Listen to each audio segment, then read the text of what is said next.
ایک مرتبہ میرے آقا نے حضرت جبریل کو پوچھا، اے جبریل یہ بتاؤ کہ تمہاری عمر کتنی ہے؟ حضرت جبریل جواب دیتے، یا رسول اللہ کنفرم تو مجھے بھی نہیں پتا میری عمر کتنی ہے، لیکن ایک بات مجھے یاد ہے۔ میرے آقا نے پوچھا وہ کیا بات ہے؟ حضرت سیدنا جبریل علیہ الصلوۃ والسلام نے فرمایا 70,000 سال میں، 70 سال نہیں، 70,000 سال میں ایک ستارہ چمکتا ہوا نمودار ہوتا ہے، طلوع ہو جاتا ہے، لیکن ایک مرتبہ ہوتا ہے، اور اس کا دورانیہ کیا ہے؟ کس دورانی میں ہوتا ہے؟ 70,000 سال میں۔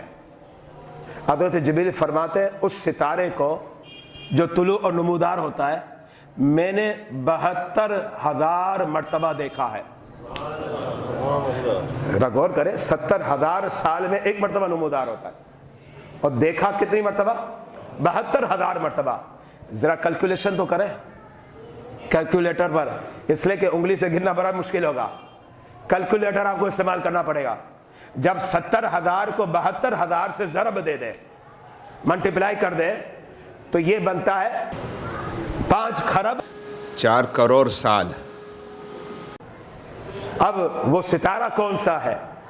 جب میرے آقا علیہ الصلوۃ والسلام نے جبریل سے سنا تو آپ ارشاد فرماتے ہیں وَعِزَّتِ رَبِّ أَنَا ذَلِكَ الْكَوْكَبِ، میرے رب کی عزت کی قسم، وہ جو ستارہ 70,000 میں ایک مرتبہ تمہارے سامنے نمودار ہوتا تھا اور 72,000 مرتبہ تم دیکھ چکے ہو، انا ذالک الکوکب، وہ ستارہ میں ہوں۔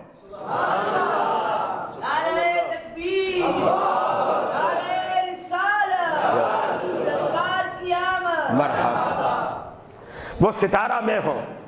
اب اس کا مطلب ہے کہ حضرت جبریل کی عمر کتنی ہوگی؟ 5 خرب 4 کروڑ سال۔